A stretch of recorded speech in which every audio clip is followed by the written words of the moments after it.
Maithili express.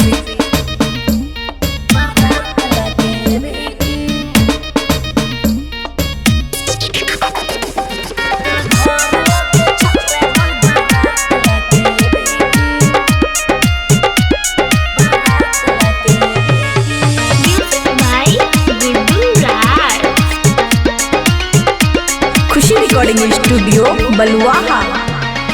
भूख लागल छै रे बोले चाट लाके भीगी, भूख लागल छै रे बोले चाट लाके भीगी, तोर घर लगे छोरे बलबा रात लाके भीगी, तोर घर लगे छोरे बलबा रात लाके भीगी, जीवन भर के लिए तू साथ लाके जे भीगी, जीवन भर के लिए तू साथ लाके जे भीगी, तोर घर लगे छोरे बलबा रात लाके भीगी, तोर घर लगे छोरे बलबा रात लाके भीगी।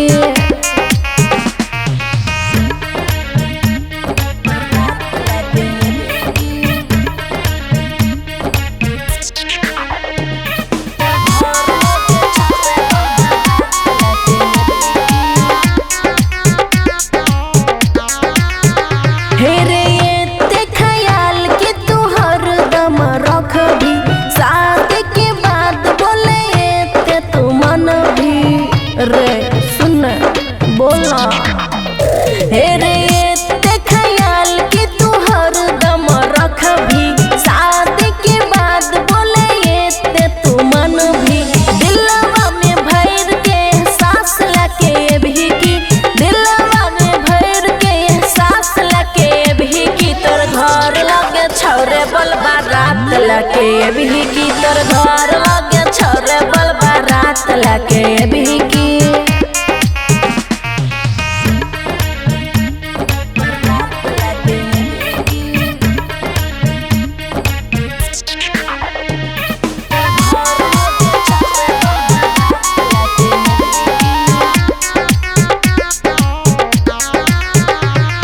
खाए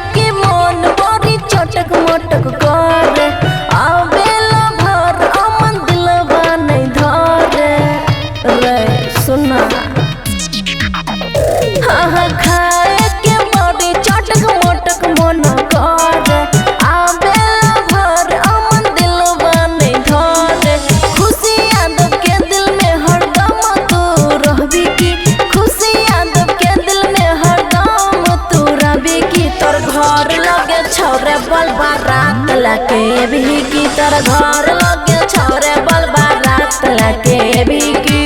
बोला रे खुशी रिकॉर्डिंग स्टूडियो बलुआहा।